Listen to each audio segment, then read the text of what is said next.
Çünki deməli bu olmasa tövhid olmayacaq. Allah özü deyir. Və in ləm təf'al fəma bəllağtə risalətə. Əgər bunu deməsən, elə bir ki, dini sən yaymamısan, yəni tövhidi deməmsən. Mən kuntum mevlah və haza aliyyum mevlah. Mən kimin mövlasıyamsa, o Əli də onun mövlasıdır. Və Allah Teala deyir ki, sizin dininizi kamilləşdirdim. Yəni din necə olmalıdırsa elə də oldu.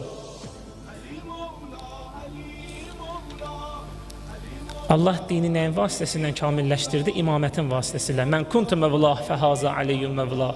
Mən kimin mövlasıyamsa, bu Əli də onun mövlasıdır. Allah Teala deyir, mən dini kamilləşdirdim.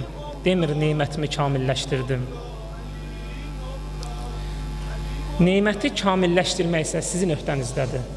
Allah deyir, neyməti kamilləşdirmək sizlərin öhdənizdədir. Bəs neyməti nə kamilləşdirəcək, kamala çatdıracaq? O şey ki, dini kamilləşdirib imamət. Həmin imamət neyməti də kamilləşdirəcək. Necə? İmaməti qəbul etməklə.